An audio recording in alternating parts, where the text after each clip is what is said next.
Santoso. Kali ini saya ingin share tentang pengalaman saya bertemu dengan Om Tukul. Nah, waktu itu saya sedang terlibat sebagai asisten sutradara sinetron Ramadan Stripping yang diproduksi oleh PT Indika Entertainment.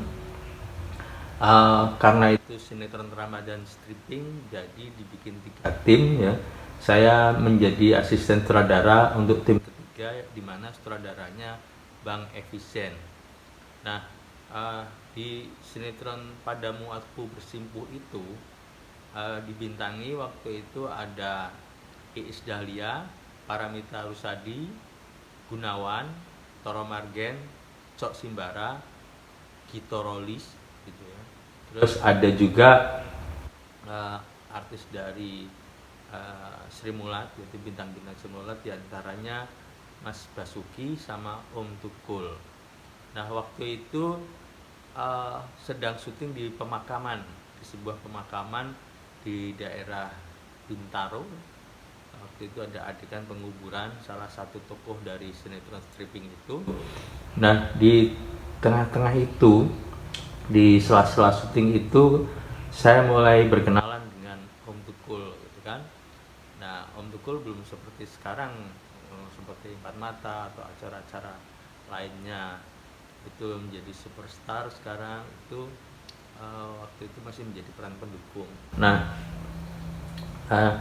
sewaktu makan kebetulan saya berkesempatan duduk bareng di pinggiran kuburan gitu ya, duduk bareng sambil makan gitu kan.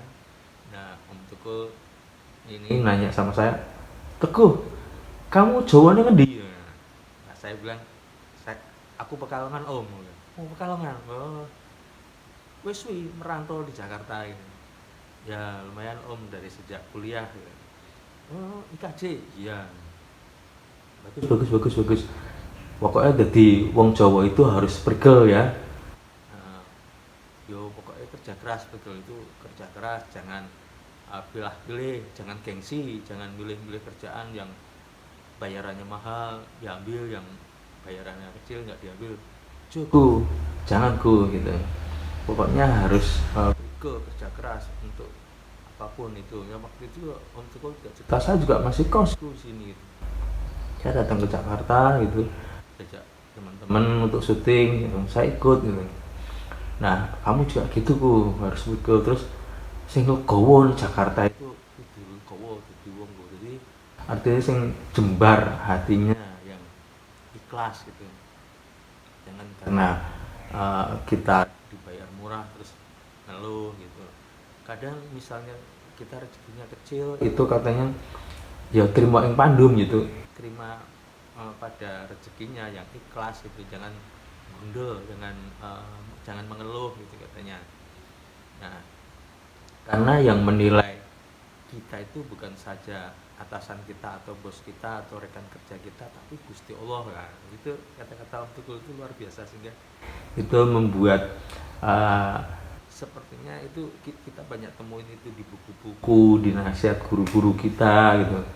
Ternyata dalam kehidupan hal-hal itu, falsafah Jawa itu menjadi fondasi dalam setiap kehidupan manusia. Nah, buktinya termasuk Om Tukul dengan menggunakan falsafah Jawa dalam hati dan pikirannya Om Tukul itu yang melihat menjadi Om Tukul itu sukses seperti sekarang gitu kan. Nah, ini saya terkesan sekali, maksudnya ada seorang pemain film, artis sinetron waktu itu ya, itu menggunakan falsafah Jawa dalam menjalani hidupnya, dan itu dia coba menularkan ke saya, maksudnya karena saya sama orang Jawa gitu, dia memberikan nasihat kepada saya, dan buat saya itu nasihat yang sampai saya pulang juga, iya ya, saya orang Jawa, saya di rantauan maupun di rantauan itu banyak suku-suku yang berbeda-beda falsafahnya dan memiliki falsafah masing-masing.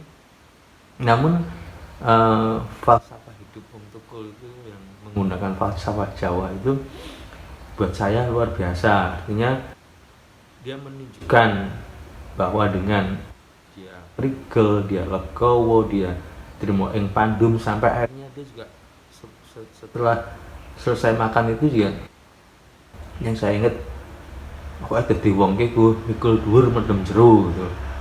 Kamu jangan pernah mengeluh. Jadi mikul dhuwur mendem jero itu pengertiannya kita menjunjung tinggi apa itu atasan kita, apa itu keluarga kita, atau itu orang tua kita, tapi memendam yang dalam kekurangan kita, mungkin juga bahkan kebaikan kita tidak perlu kita tonjol-tonjolkan gitu. Jadi mendem jero itu kita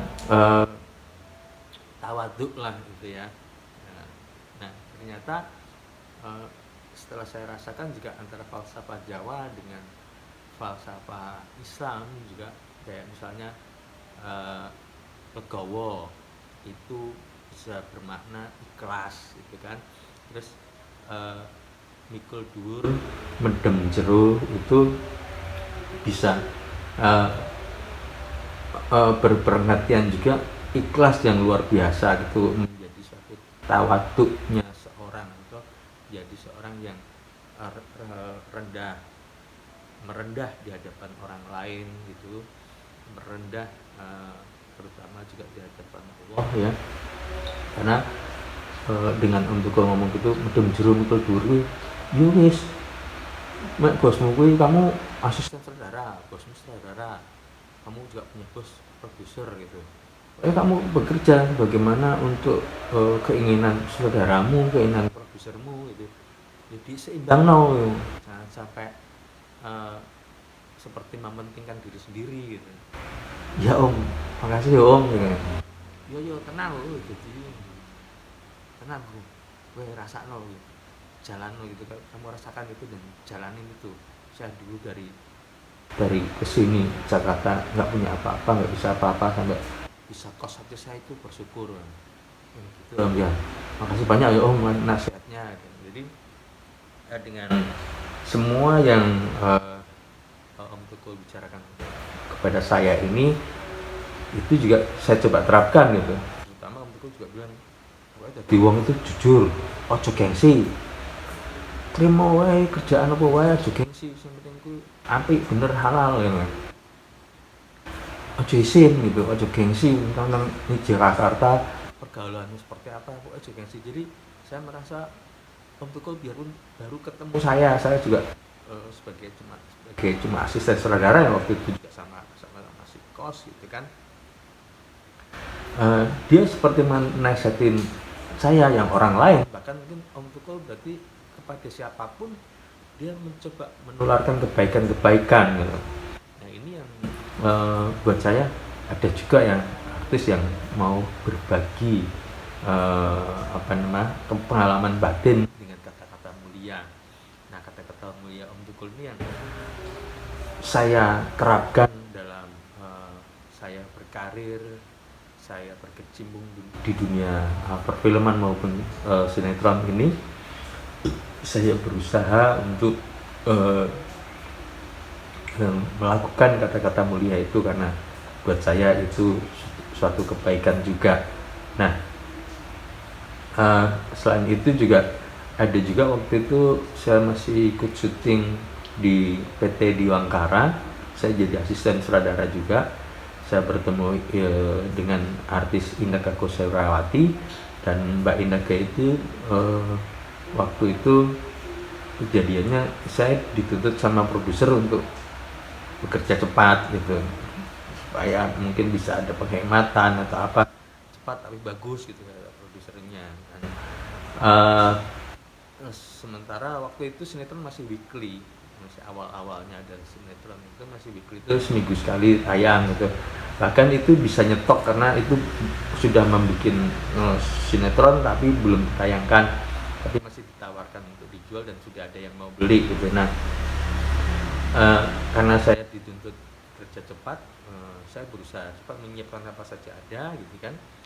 Terus waktu itu ya ada yang berselisih lah antara baik saya dengan sutradara saya maupun dengan penata artistik, karena dianggap terlalu cepat kerjanya, takutnya kurang berhati-hati, kurang kurang bagus gitu ya.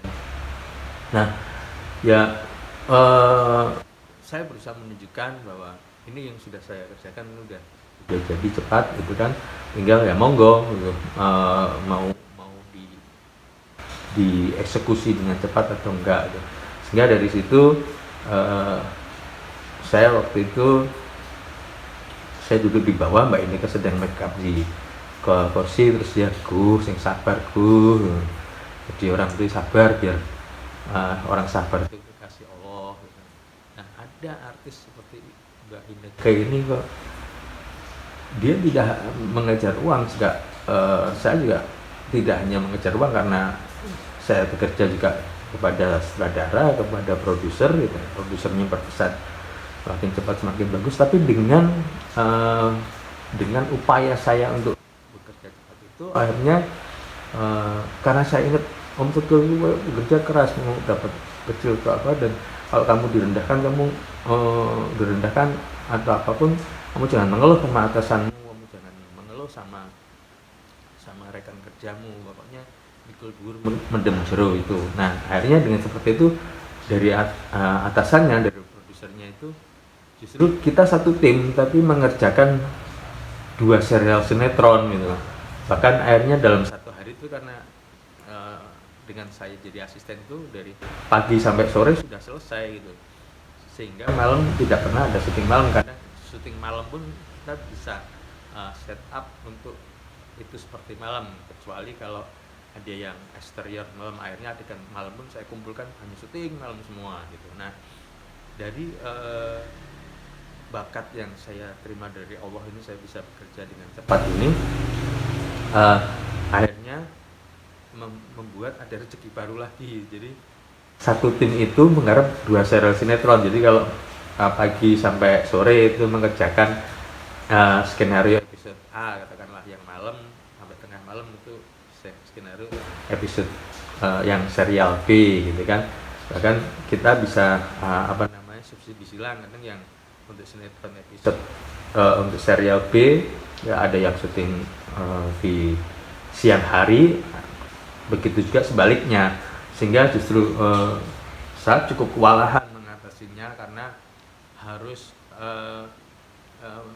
artis sudah berdatangan dan itu harus bergiliran, ini mau serial yang mana, serial A atau serial B gitu.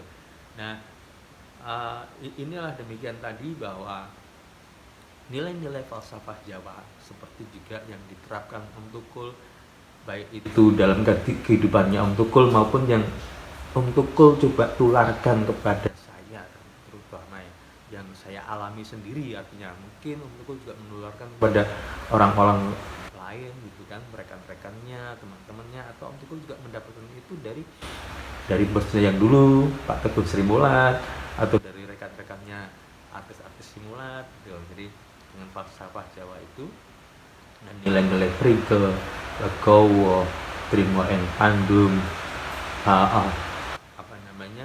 mikul dhuwur mendem jero gitu. Bahkan terakhir sekali itu waktu untuk mau pulang itu, jadi orang itu ojo rumangsa pinter, tapi pintero rumangsa. Jangan merasa paling pinter, jangan merasa paling hebat gitu, tapi merasalah pintero rumangsa. Jadi harus bisa mengerti, merasakan bahwa sekalipun saya hebat, saya jangan merasa paling hebat, sekalipun saya pintar, saya jangan merasakan paling pintar. Demikian tadi yang bisa saya sampaikan. Semoga semua yang saya sampaikan dari pengalaman hidup saya ini bisa berguna buat semua penonton YouTube dimanapun berada. Salam.